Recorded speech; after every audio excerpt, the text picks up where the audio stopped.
they asked me to talk about the articles that I read. I wrote 200 articles for the Battle Creek Enquirer News called The Looking Back. It's kind of going off and on as a here a little bit. And in 11 years, I never missed, not even one week.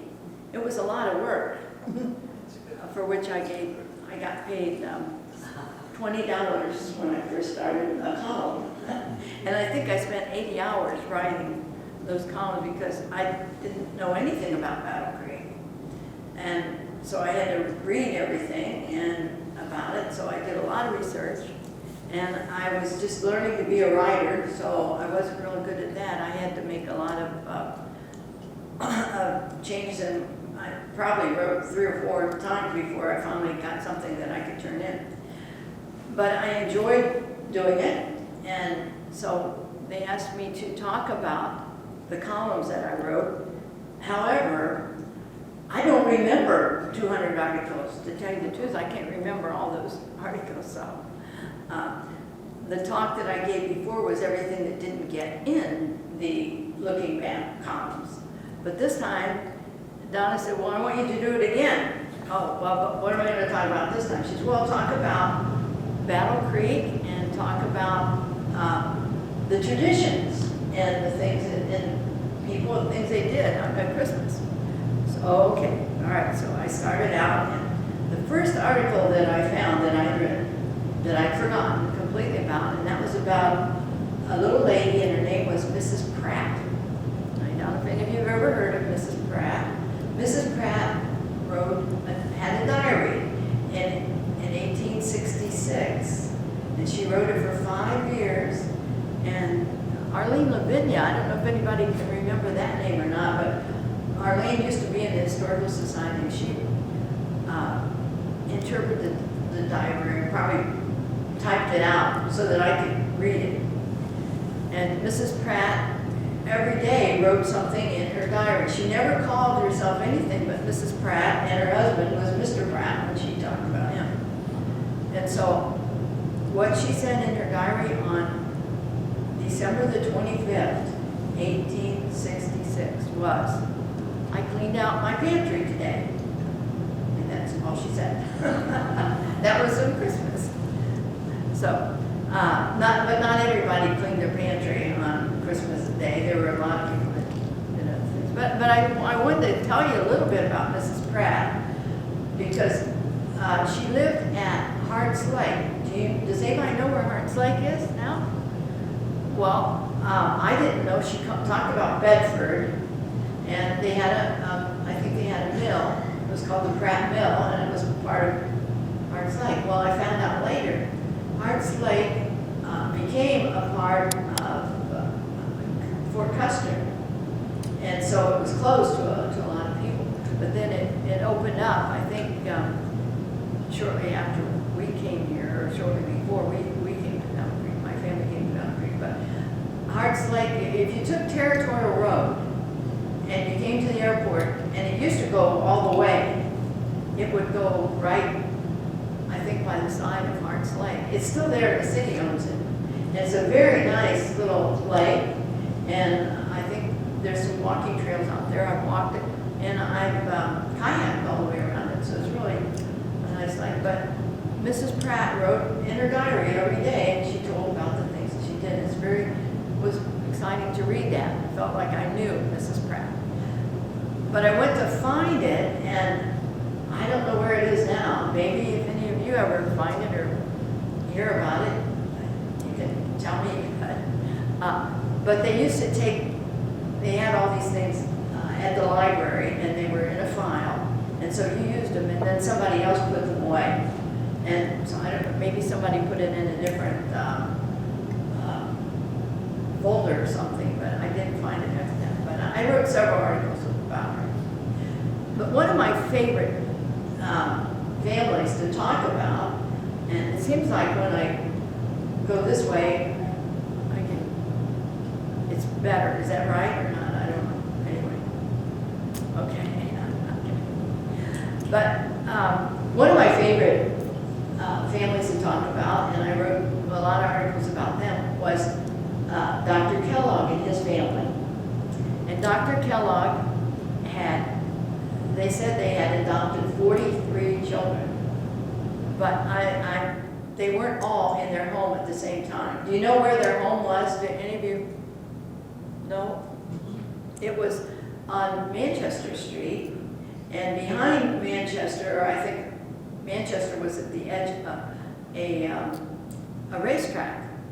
Have you read about the racetrack? There was a lot of horse racing at Battle Creek, and it was really popular. And when I came, you could still see where the racetrack was, but it wasn't there when they built their home there. But they used all that area for their family, used it, and the kids played there, and they had some animals and things that were in that area.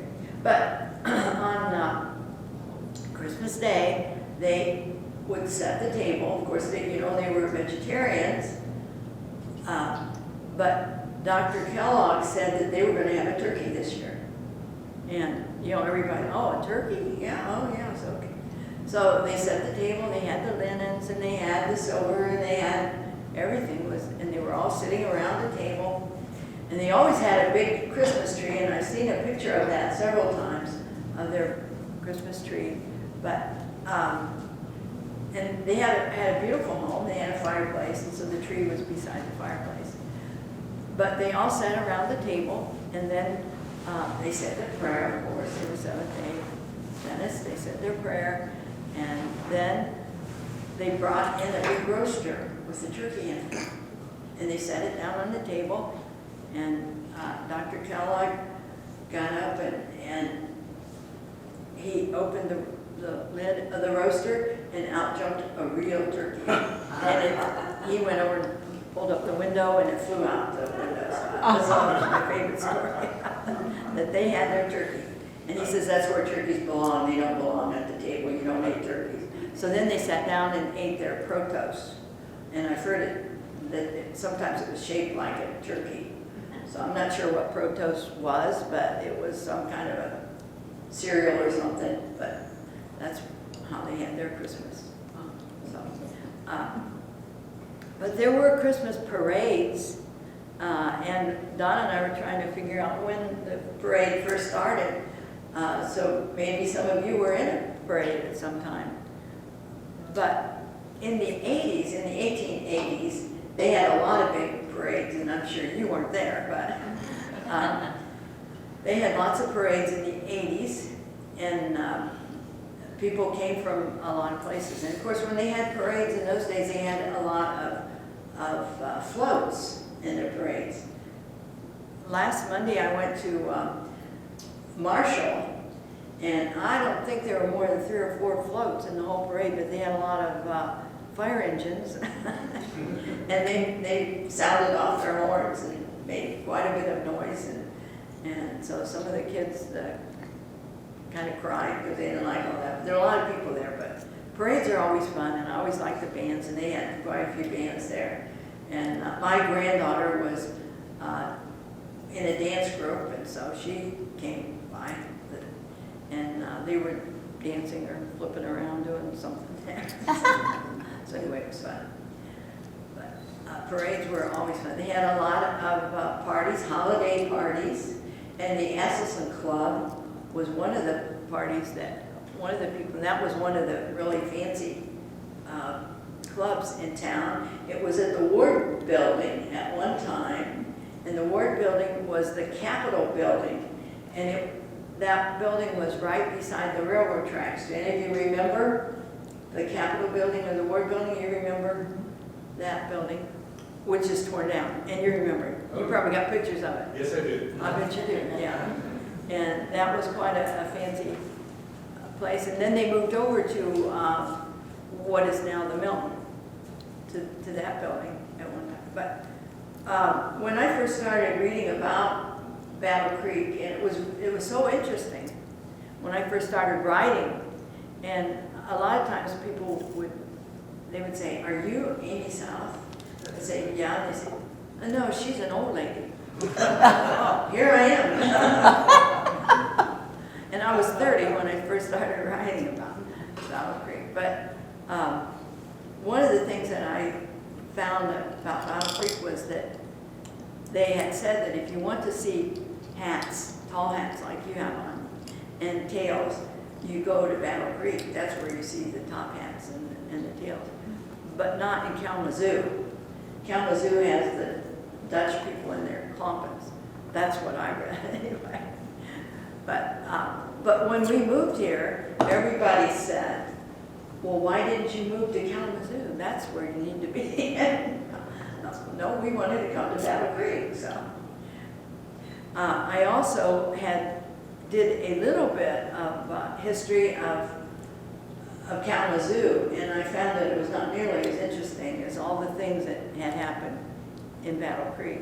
And even before the cereal industry, and everybody thinks of the cereal industry as being the big thing in Battle Creek, but even before the cereal industry, it was quite a place. For one thing, they had a publishing company.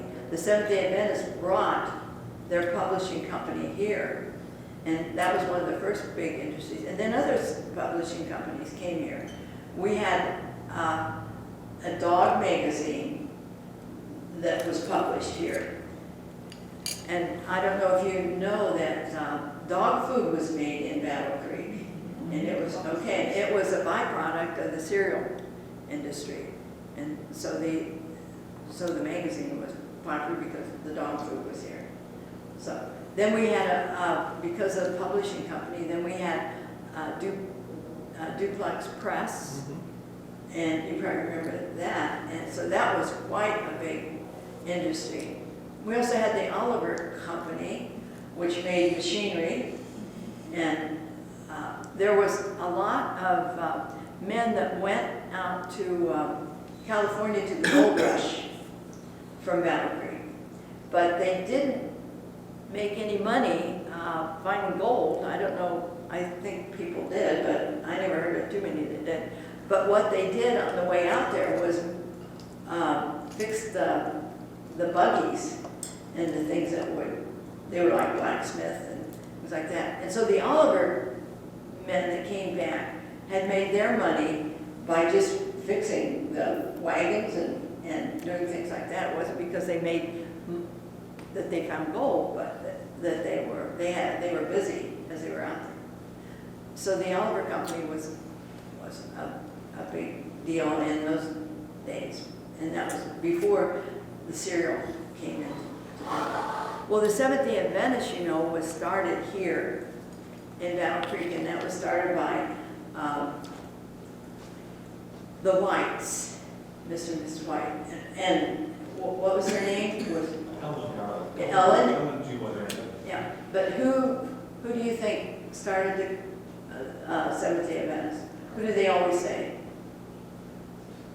She and her husband. They always say, usually say, do you hear Ellen White? Yeah, because Ellen White had a dream, and she got the idea of the Seventh-day Adventist. And actually, they came here as a Millerite, and Millerites believed that the world was going to come to an end. So they went out on the bridge, and I can't remember what bridge that was. It was, I don't know. Anyway, the one that went over the Battle Creek River. And they waited for the end of the world. And it didn't come. There. So, well, they didn't give up their church at that time. But it did evolve then into the Seventh-day Adventist. And I always like to say that Dr. Kellogg's wife, who was Ella Eaton Kellogg, was never a Seventh-day Adventist. She never joined a Seventh-day Adventist church. She was a Seventh-day Baptist. And at her death, he built the Seventh-day, the Baptist, Seventh-day Baptist Church, which is still there, the little chapel on Washington. And so he built that in her honor. He also wrote a little magazine, or a little book about her and the things that she did. And he says in that book that Ella Eaton Kellogg alone is responsible for the cereal industry. And that's what he said, that she alone is responsible for inventing cereal. Now, how that happened was that when they were married, it was kind of a quick kind of a romance, I believe, and they were married on Victoria's birthday, Queen Victoria's birthday. And I don't know, everybody seemed to celebrate Queen Victoria's birthday at that time. So that's when they were married, and everybody was real surprised that I think she came here as a nurse, and he thought she was probably the best nurse she'd ever had. And they had some kind of an epidemic or something, I think maybe it was pneumonia or something, but anyway, she did a lot of good nursing. So he could see that, and so he wanted her to be his wife. And so he came here, and then together they wrote, maybe she's the one that wrote the books, because he was really busy in the operating room and he was busy at the stand. But one of the first things that he said was that he wanted to serve to the people that came to the sanitarium what he ate every day, which was, I don't know, oatmeal or was granola. He made his own granola, and he ate the same thing every single day, and he wanted to do that for the patients at the sanitarium. And she said, that's not right. We have to serve them nice food, you know. And so he said, well, if that's what you want to do, he says, I will set you up in your own kitchen, and then you can discover different foods that you want to serve, which he did. So every day at 5 o'clock, then Mr. Kellogg would come in and eat dinner. And it was something that she had invented. But, you know, they say that he invented, 100 different foods. You know, they don't say, oh, Kellogg did it. But then W.K. Kellogg would be there too sometimes, and he was there. But it was, it was W.K. that came and helped too with those. Well, you know, the Kellogg Company says that W.K. invented cereal, if you look into it. And one time I wrote an article for Scene Magazine, and I said that Mrs. Kellogg invented the cereal. And they were going to take all their advertising out of Scene Magazine. They did publish the article that I had written, and they didn't take their advertising out. But they weren't very happy about that. They didn't like that. But I had read in the Free Press in Detroit, it had an article about Mrs. Kellogg, and that she had dropped her rolling pin in the cornmeal mush, and she didn't rinse it off or something. So in the morning she came in and she started scraping it off, and it came off in flakes.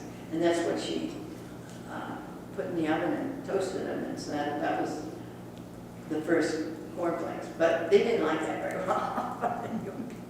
That was cornflakes. But as I wrote those articles, it was like really getting to know those people, and it was quite a thing. But Ellie Eaton Kellogg wrote a lot of books on cooking, and she's also, I think, the mother of home economics, because she had her own school.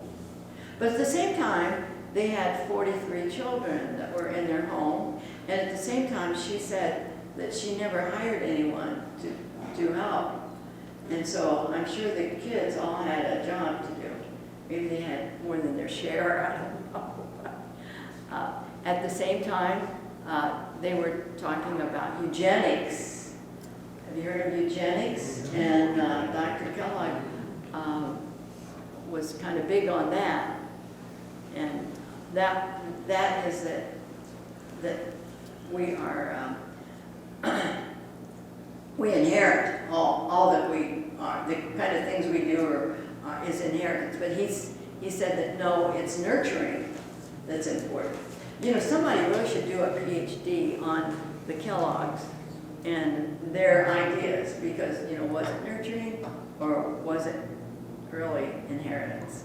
But those kids, those 43 kids, didn't turn out to be not like the Kellogg's anyway. I don't know, but anyway, was it because of what they did was they got them off the streets in Mexico and some different places, and their parents were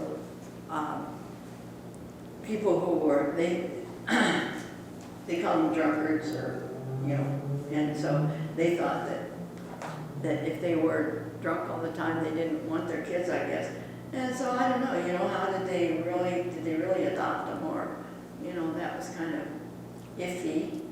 I never wrote that in any of the articles, but that's kind of the way it was. But, you know, was it really nurturing, or was it nature that, in the way that they raised their children? But they had them all taken care of. I think they had a lot of bedrooms in that home that they built, and so it was all taken care of by the family. And maybe that's a good thing, but that was the Kellogg family. So, the traditions and things in Battle Creek, I thought, you know, I've been here almost 60 years, and so I like history. So, well, maybe I should talk about my traditions. So, let me tell you a little bit about that. We came, my husband was a minister at the Congregational Church, and so we came. I talked to, remember, Mr. Ohms, who was president of the Kellogg School of W.K. Kellogg College. And I talked to him just the other day, and I told him this, that when we came here, it seemed like people talked funny. They had a different accent than we did in Southern Ohio. And so they talked funny, they looked funny, they dressed funny, they wore their honey hair. It seemed like that. He said, well, you were missionaries, were you? Because we were like from a strange land or something. They're not that way now, you know, so I don't know who changed, but anyway.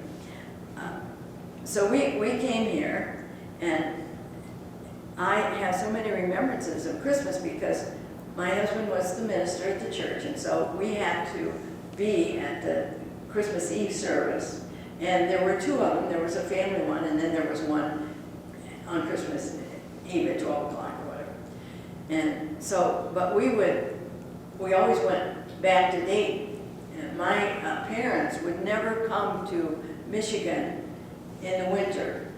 They came, the first they would come would be on Mother's Day and stay in the summer. But they were afraid of being up here in the winter. In some ways, Ohio had, they would have snow and they would melt, and then they'd have more snow. And so it was muddy and it was slick. But in Michigan, it was like it snowed and it stayed that way. When we came in the 60s, at Thanksgiving, there was snow on the ground. And I would tell people that in Michigan, you put your boots on Thanksgiving, and then you took them off at Easter. And you had them on all the time, it seemed that way. But the first thing we did was, the kids were little. My oldest started kindergarten here, so they all went through all the Battle Creek schools. But they were little, and every morning I would get up and go for a walk. I still like to walk, so does Marty, and so. But I would go for a walk because he would still be home with the kids. And so I noticed that at Irving Park, because we were on Walnut Street, which is a block off from Irving Park, that it was always shoveled out, that they always removed all the snow from the park so that you could ice skate. But Walnut wasn't.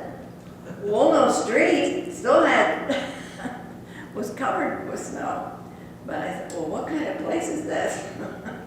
But what we would do then when we go to Jack Pearl's, do you remember Jack Pearl's on Calhoun Street? So we'd go to Jack Pearl's, and you could get used skates. So every year I took the skates that they had the year before, and I got them all new skates. And so we'd walk down to the Irving Park and skate. And I learned to skate backwards. at Irving Park. I wasn't a good skater, but I did learn to skate backwards because you could hold their hands and skate backwards when you skated forwards. So they all learned to skate that way, and I skate that way. They also had, and we didn't go in the evening, but they had music at Irving Park. And they had music, and they had a fire right on the ice. And so that was always a fun time. And I know some people skated at Go-Go Lake.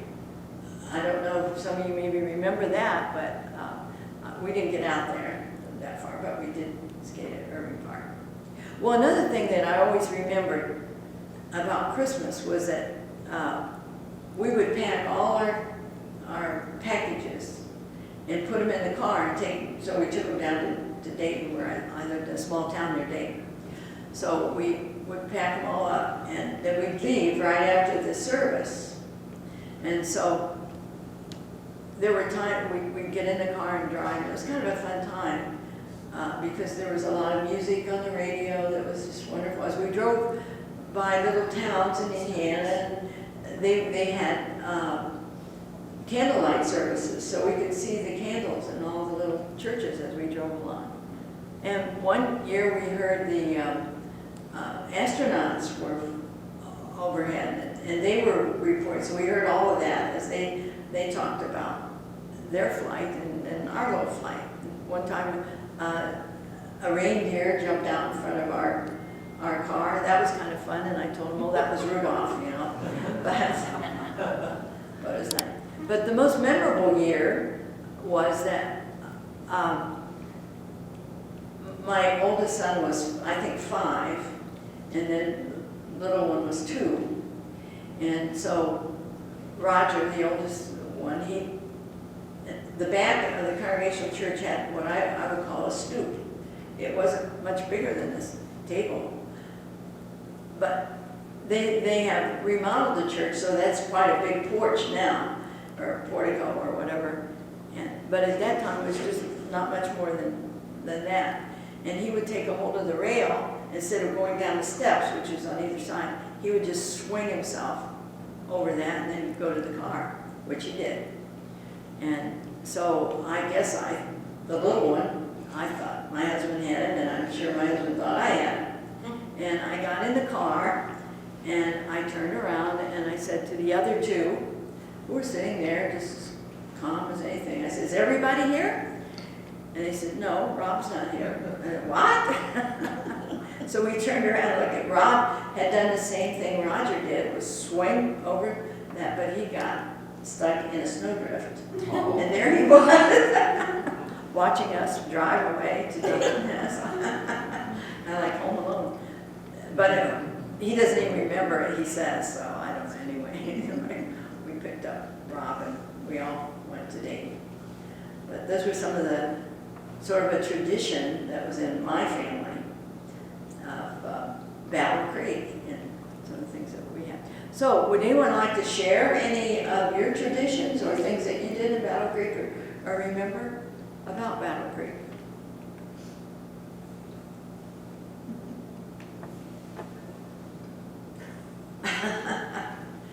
Kirk can probably remember something. Or things you read, maybe. Yeah. I remember how much fun it was when they built the mall downtown and they put all the decorations in the mall. That was really exciting. Oh, yeah. They built the mall. They had the big silver Christmas tree in front of Reedmore's, and they had the Santa's house downtown. The Santa's warming house was downtown on the mall. You go down shopping and get to go to all the stores. That was when there were still stores downtown. Right. That was so much fun. And they closed the street at that time. Was that when the street was closed? Yes. Yeah. And I had a job as I interviewed people. I think they had a moving something or other. That you got on it and you moved. Do you remember that? People mover, yeah. A people mover. It was a people mover. And so I wasn't there for very long, was it? But anyway. I picture in Kurt's book. Oh, was it? Oh, is it? Really? Oh. And my job was to interview people that went on that people mover, but that was kind of fun. But I think because Kalamazoo was one of the first ones, I think, in the country to close their downtown. And so finally we decided to close the downtown. And one of the things when we came here in '67, there were no malls here. And I was used to going to the mall and shopping at the mall. So I did all my shopping at Dayton because we didn't have a mall. And it was quite a long time before we finally had a mall. But there were some pretty nice stores, the Robinsons and Jacobsons. I remember when Santa Claus would come to Sears in a helicopter. No kidding. Yes, the Santa Claus landed. Really? But none of us thought that was strange at all, that Santa was coming by. Santa was coming in a helicopter. Yeah. Ah. Yeah. Well, Santa, you need a helicopter. Yeah. So, Oh, Santa traveled around so much. yeah.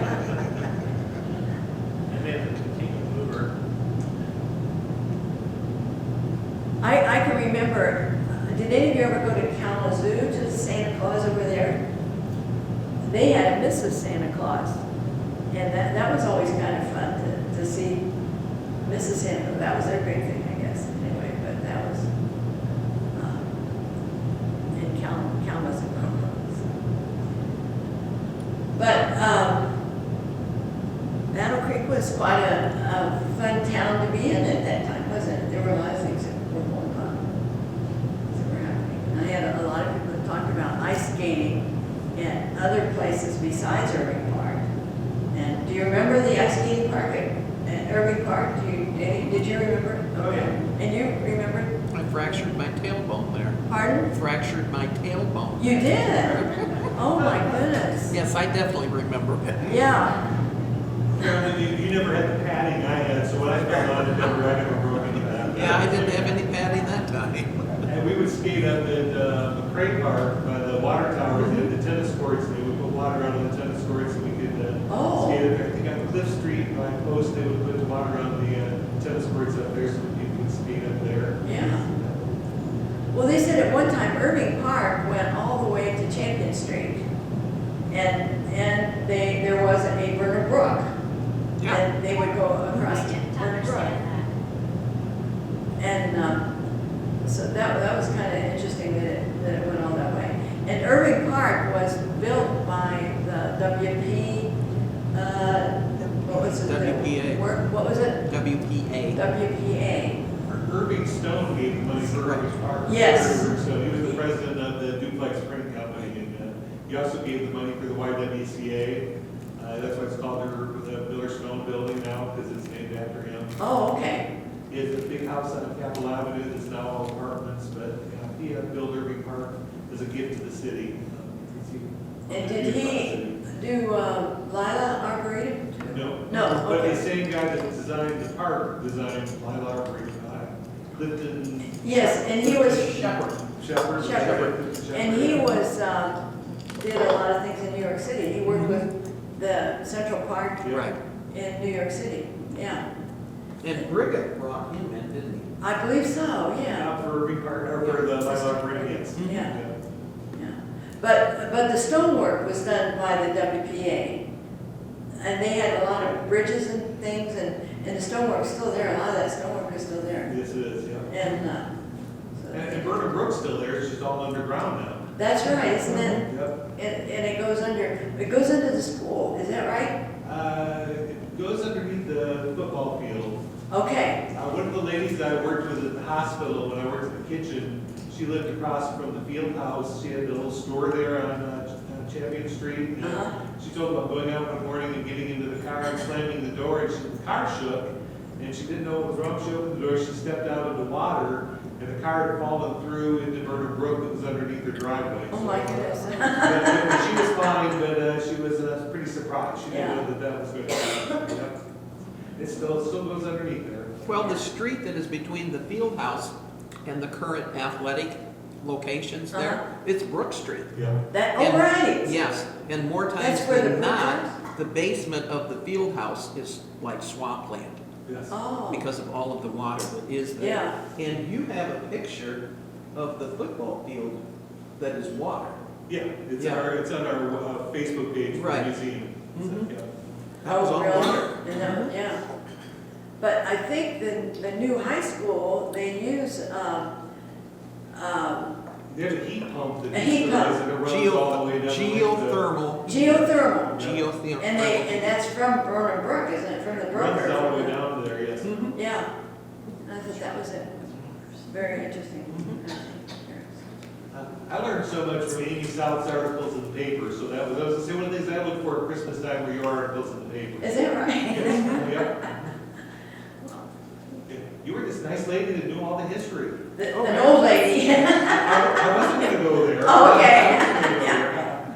Well, there was a teacher at St. Philip's that made their students clip out my article every Sunday and Oh, wow. save them.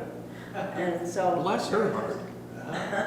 So they have sent me some of those articles sometimes. So, yeah. Yeah. My grandfather, Peter Zanotti, worked for the WPA, and he did much of the stonework there at Irving Park. And I have pictures of my mother and my aunts sitting on the walks that he built and the steps and that. He was very proud of that.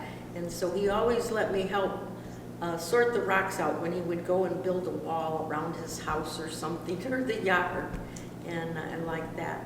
And Amy and I and many of our Altrusa friends helped do the Festival of Lights when that started, when Al Grabowski was mayor of Battle Creek. Some of the businessmen from the fort said, well, Kalamazoo has all the lights.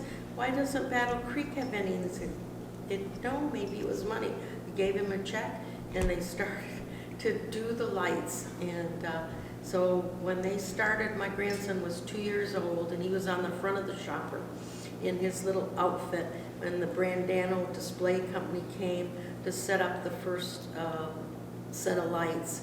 And so we worked on that for a long time, and we even had bus tours, like 30 buses would come in on a weekend, and we would be step-on guides on the buses, take people out to Binder Park, that they had displays there. Our clubs and different things bought the different displays, the lighting displays that are on steel rebar. They still are using those. And Amy and I, we must have decorated thousands of trees over the years. And we had them that represented every Donna country. Decorated the trees. I untangled the. Oh, okay. But then in the school kids, they made ornaments, like if they were, if their tree was from Scotland or somewhere, then they would make ornaments like that. Our Japanese friends made the little origami birds and things and put on the trees, just put beautiful, beautiful displays. And we had actual moving displays of different people and things that we had.